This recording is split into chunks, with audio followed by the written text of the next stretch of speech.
गुणधर्म, गुणधर्म। अगर ये आप चित्र देख रहे हो सामने बेटा, इस चित्र के माध्यम से अगर हम योगफल का प्रॉपर्टीज 1 निकालें तो देखिए कैसे बेटा, ये देखिए वेक्टर ए है बाबू बी, तो इसका जो परिणामी हो जाएगा वो क्या हो जाएगा बताओ, वेक्टर बी प्लस ए हो जाएगा क्या, क्योंकि बी और ए।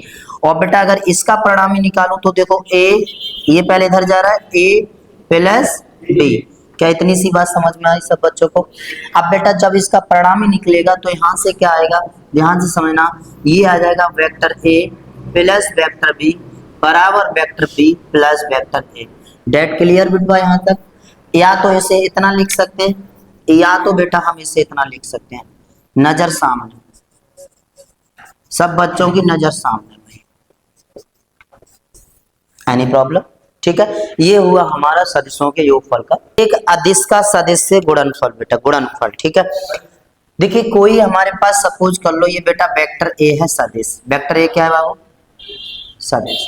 और बेटा यहाँ पर हमने लैम्डा मान लिया, कोई अक्षर राशि है, अचर पद है, और इसको हमने क्या मान के चल रहा है बेटा, अदिश। तो हम अदिश का गुणन किससे करेंगे बाबू, सदिश से।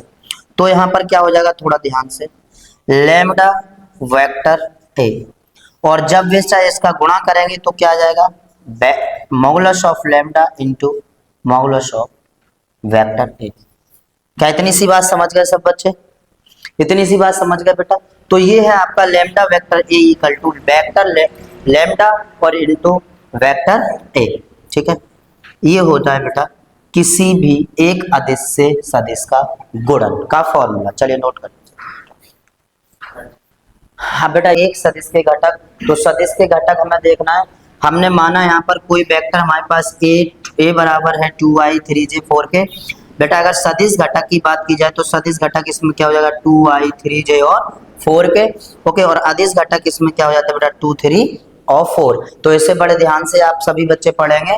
ये आपका एक्सरसाइज 10.2 के लिए इंट्रोडक्शन कंप्लीट हुआ बेटा। कल हम नेक्स्ट डे जाके एक्सरसाइज 2.10.2 को कवर करेंगे। ओके, तो सब बच्चे ध्यान से पढ़ते रहेंगे एकदम मन लगा के।